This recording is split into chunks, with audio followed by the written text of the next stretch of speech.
Hello everyone, my name है सुरभि सिंह और आज मैं आपके लिए लेकर आई हूँ Taguchi approach in total quality management. अगर आपको टोटल क्वालिटी मैनेजमेंट के बारे में जानना है तो इसके पहले का वीडियो देखिएगा, जिसका लिंक आपको डिस्क्रिप्शन बॉक्स में दिख जाएगा। तो चलिए शुरू करते हैं। तगुची अप्रोच क्या होता है। तगुची जो एक साइंटिस्ट थे, इन्होंने क्वालिटी को इम्प्रूव करने के लिए जो आपका मेथड दिया था उसको हम बोलते हैं तगुची अप्रोच या तगुची मेथड। टोटल क्वालिटी मैनेजमेंट को मैंने लास्ट लेक्चर में समझा दिया है, तो उसके ही अंदर एक टॉपिक आता है तगुची अप्रोच। तो जो तगुची साइंटिस्ट थे, इन्होंने कुछ सेट ऑफ स्पेसिफिकेशन दिए, यानी कुछ स्पेसिफिकेशन बताए जिसकी हेल्प से हम किसी प्रोसेस या प्रोडक्शन में जो भी वेरिएशन की वजह से फेलियर आ रहा है उसको हम कम कर सकते हैं। समझ में आया। It helps to set specification so that resist failures in terms of variation. तो जो तगुची थे, इन्होंने बोला कि कुछ अलग टाइप की वेरिएशंस होते हैं जिनको हम नॉइस फैक्टर भी कह सकते हैं, जिसकी वजह से जो हमारा प्रोडक्ट या प्रोसेस होता है उसकी परफॉर्मेंस पे असर पड़ता है। तो उसको हम बोलते हैं रोबस्ट डिज़ाइन। इन्होंने बेसिकली दो मेथड दिया था, robust design and Taguchi loss function. तो produce good product with minimum effect from the variation. Taguchi says that variation can be a noise factor. Variation तो आएंगी ही। अगर आप फ़ोन में देखो तो कोई भी फ़ोन को लगातार यूज़ करो 2 घंटे तक तो वो गर्म हो जाता है। किसी की बैटरी बहुत जल्दी ड्रेन हो रही होती है अगर बहुत सारे ऐप को चला देती हो। तो यहाँ कुछ ऐसे वेरिएशंस आते हैं, जैसे ह्यूमिडिटी अगर बढ़ गई है तो उस केस में क्या होगा। फ़ोन के एग्जाम्पल के अलावा भी आप बहुत सारे प्रोडक्शन का एग्जाम्पल ले सकते हैं। तो जब वेरिएशंस आ रहे होते हैं तो उस वेरिएशंस में आपका जो भी प्रोडक्ट है उस पर मिनिमम इफेक्ट आए, तो इसे हम कैसे कैलकुलेट करेंगे। Produce good product with minimum effect from the variation. Taguchi says that the variation can be a noise factor. A noise factor is a source of variation that is difficult to control and affect the functional characteristic of the product. कुछ variations ऐसे हैं जिनको हमें control करना बहुत difficult होता है। तो चलिए जानते हैं कौन कौन से वेरिएशंस हैं। वेरिएशंस या नॉइस फैक्टर हैं। तो अगर आप यहाँ पर देख रहे हैं तो हमने 3 टाइप की नॉइस फैक्टर्स की बात की है। फर्स्ट क्या होता है आपका unit to unit noise factor, यानी रैंडम नॉइस फैक्टर, जो रैंडमली आपके प्रोसेस में आ सकता है या आपकी प्रोडक्ट को अफेक्ट कर सकता है। इसमें आपका वेरिएबिलिटी हो सकती है, मशीन में भी वेरिएबिलिटी आ सकती है, जो वर्कर्स काम कर रहे हैं उनमें वेरिएशन आ जाता है। It is basically associated with a production process that is in statistical control. Next मैं बात करती हूँ इंटरनल नॉइस फैक्टर की। इंटरनल नॉइस फैक्टर में आता है आपका ऑपरेटिंग एरर। ऑपरेटिंग एरर के अलावा इम्प्रॉपर सेटिंग ऑफ प्रोडक्ट। कभी कभार क्या होता है कि जो मशीन होती है वो इम्प्रॉपर सेटिंग उसकी हो जाती है, जिसकी वजह से कुछ प्रॉब्लम आ जाता है। जैसे अगर आप बात करो गोरिल्ला ग्लासेस होती हैं जो आपके फ़ोन पे लग रही हैं, सपोज़ वो मशीन के थ्रू एक एक करके कम से कम 500 फ़ोन्स बन रहे हैं, तो उस पर इस तरीके से आपकी बिल्ड हो रही होगी आपके फ़ोन पे। मशीन की कोई सेटिंग ख़राब हो गई या कोई पेज ढीला हो गया, वो इम्प्रॉपर उसकी फिनिशिंग हो गई, तो उस टाइप के हम नॉइस फैक्टर को क्या कहते हैं, internal noise factor. Now next comes is external noise factor. Process variation that is external to the product और a process, like humidity, temperature, या कभी कभार जो आपका मदरबोर्ड वगैरह होता है या जो प्रोसेसर होता है, रैम रोम, उसमें क्या होता है कि सपोज़ आप ऐसे जगह पर इस मशीन को बना रहे हो जहाँ थोड़ी सीपेज आ जाती है, तो मॉइस्चर की वजह से आपका जो परफॉर्मेंस है फ़ोन का या जो आपका फ़ोन का प्रोडक्शन है उस पर इफेक्ट आ गया। नेक्स्ट मैं बात करती हूँ रोबस्टनेस। रोबस्टनेस क्या होती है।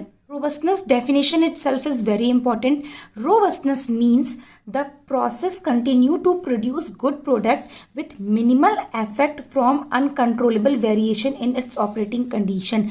अगर हम कोई भी प्रोडक्ट बना रहे हैं तो जो भी वेरिएशंस आते हैं, ये 3 जो वेरिएशंस का नाम लिए हैं, इन वेरिएशन का मिनिमम इफेक्ट आ रहा हो उस कंडीशन में जो भी हम प्रोडक्ट को प्रोड्यूस करते हैं, तो उसको हम बोलते हैं रोबस्टनेस।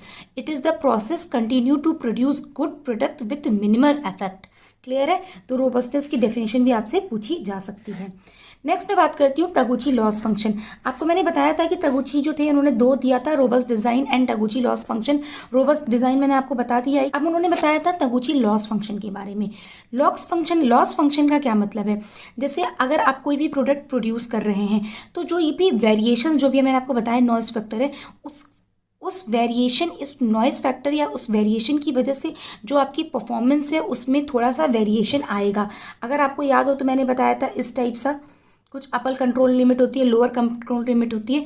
तो सेम इसी भी तरीके से अगर हम यहाँ पर बात करें, वाई नॉट जो है ये आपका target value of quality characteristic है, मतलब इतना आपका टारगेट है। और जो वाई जो दूसरा वाई है, कैपिटल वाई यानी ये वाला वाई है, इसको हम बोलते हैं major value of quality characteristic, जो कि हम मेजर कर रहे हैं। कायदे से मेजर और टारगेट दोनों क्या आइडली क्या होना चाहिए, दोनों सेम होना चाहिए, बट कुछ अनकंट्रोलेबल वेरिएशन होते हैं जिसकी वजह से लॉस प्रोड्यूस होता है। इस लॉस को हम कैसे कैलकुलेट करते हैं, तो यहाँ पर मैंने स्क्वायर छुपा कर रखा था, इसको आप याद रखिएगा। जो लॉस फंक्शन होता है वो क्या होता है, स्क्वायर के प्रोपोर्शनल होता है। K is a just constant that depends on the production parameter. तो Y minus Y naught, Y naught क्या है आपका टारगेटेड है, और वाई आपका क्या है मेजर्ड वैल्यू, जो भी आपने फ़ोन को जैसे आपने बनाया, फ़ोन का जो भी आपने पैरामीटर मेजर किया। और वाई नॉट आपका क्या था, टारगेट। जैसे अगर आप बोलते हो स्पीड, जियो की स्पीड है, तो स्पीड का स्पीड डॉट नेट जो आपका पैरामीटर होता है, आपने मेजर किया, ये आपका टारगेटेड था। तो इन दोनों के बीच का जो डिफरेंस है वो बहुत कम होना चाहिए। ग्राफ के थ्रू भी आपको समझ में आ रहा है कि y1 और y2 हमने दो यहाँ पर वेरिएशन की लिमिट सेट कर दी है, इसके बीच में हम मान के चलते हैं कोई लॉस नहीं हुआ। बट अगर ये वेरिएशन ह्यूमिडिटी, टेम्परेचर या डिफरेंट पैरामीटर की वजह से अगर ये वेरिएशन y1 या y2 को क्रॉस कर गया, तो इसका मतलब हमारा लॉस बढ़ता जा रहा है। और लॉस हमारा कैसे बढ़ेगा, एक्सपोनेंशियली बढ़ेगा, उन दोनों के डिफरेंस का स्क्वायर होगा। तो बेसिकली आपका जो तकुची लॉस फंक्शन होता है वो टॉलरेंस के बारे में बताता है। It is useful concept in tolerance design. इसके अलावा कुछ ऐसे प्रोडक्ट होते हैं जैसे जिसका हमने इंटरनल आपका असेसमेंट किया, इंटरनल कस्टमर को दिया, तो उसके कुछ ड्रॉबैक हमें पता चले कि इसकी फंक्शनिंग अच्छी नहीं है, तो हमने उसको रिपेयर किया, रिपेयर करने के बाद हमने उसको दोबारा प्रोड्यूस किया और उसके बाद वो सही निकला, तो वो जो आपका जो लॉस में काउंट नहीं होगा। Defective product that are detected and repaired is not be included in a loss, is not be considered as a part of a loss। Clear है, तो ये पॉइंट आप ध्यान रखिएगा। नेक्स्ट मैं बात करती हूँ क्वालिटी फंक्शन डिप्लॉयमेंट की। क्वालिटी फंक्शन डिप्लॉयमेंट का बहुत ही इंपॉर्टेंट रोल है। It provide cross functional approach which uses a planned TQ method called house of quality. ठीक है, जो टोटल क्वालिटी मैनेजमेंट है, इसको हम किस तरीके से इम्प्लीमेंट कर सकते हैं, तो इसके लिए हमने क्वालिटी फंक्शन डिप्लॉयमेंट एक मेथड लगाया है। ये आपका क्या बता रहा है, जैसे अगर आप इसका हॉरिजेंटल एक्सेस देखेंगे तो ये आपका बताता है कस्टमर की क्या क्या रिक्वायरमेंट है, कस्टमर रिक्वायरमेंट। ठीक है, customer importance rating, competitive analysis of benchmarking, यानी जो बाहर की प्रोडक्ट हैं उसके बीच में आप एनालिसिस करते हो, तो आपका जो हॉरिजेंटल है ये एक्चुअली क्रॉस फंक्शनल है। तो हॉरिजेंटल जो आपका है ये आपका कस्टमर की रिक्वायरमेंट को बताएगा, उसका कॉम्पिटिटिव एनालिसिस बताएगा, जबकि जो वाई पैरामीटर है ये आपको बताएगा कि कस्टमर की रिक्वायरमेंट को आप किस तरीके से जनरेट करोगे, टेक्निकल कैरेक्टरिस्टिक क्या होगी, उसका कोरिलेशन मैट्रिक्स आप बनाओगे। तो ये आप यहाँ आपका आता है what is we have to produce, and the if we talk about the vertical things, how we will produce, what we use technical specification, technical competitive evolution, जो आपका बनकर आ गया टेक्निकली, आपने जो भी प्रोडक्ट को बनाया है उसको आप इवेल्यूएट करेंगे, फिर आप टारगेट करेंगे कि जो आपकी गोल से है, जो आपने कस्टमर ने गोल बताया था कि उस तरीके से बना है या नहीं बना है। Target degree to technical difficulty. House of quality में इससे ज़्यादा जानने की ज़रूरत नहीं है, चाहूँ तो मैं इस वीडियो को और भी लंबा कर सकती हूँ डियर स्टूडेंट, 1 आवर में भी मैं इस वीडियो को आपको एक्सप्लेन कर सकती हूँ, पर कोई फ़ायदा नहीं है। मैं आपको सिर्फ क्वालिटी कंटेंट देना चाहती हूँ, बिकॉज कुछ चीज़ें आप क्वेश्चंस पढ़कर समझो और दोबारा से इसको स्टडी करो। मैं अपनी थ्योरी लंबी कर दूँगी और आप क्वेश्चंस लगाओगे तो उसको आपको कुछ नहीं याद होगा, तो इसलिए मैं टू द पॉइंट बात बता रही हूँ आपको। नेक्स्ट मैं बात करती हूँ क्वालिटी फंक्शन डिप्लॉयमेंट कैसे बेटर था कन्वेंशनल प्रोडक्ट डेवलपमेंट में।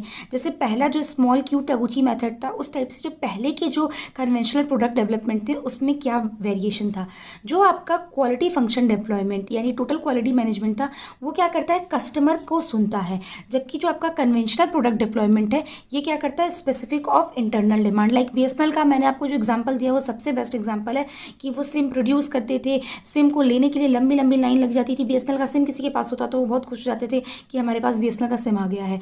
तो वो कस्टमर के सेटिस्फैक्शन या कस्टमर डिमांड पे उनका फोकस नहीं था, क्या था कि इंटरनल डिमांड क्या है।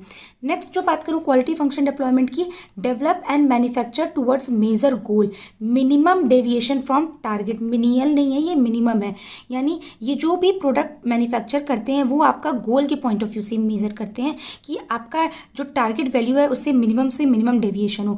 जबकि जो कन्वेंशनल प्रोडक्ट डेवलपमेंट था ये क्या करते थे, एक स्पेसिफिक टॉलरेंस के उस पर जनरेट करते थे। अगर मैं उनका कोई कस्टमर फोकस्ड ओरिएंटेशन नहीं था। अगर मैं बात करूं क्वालिटी फंक्शन डेवलपमेंट की तो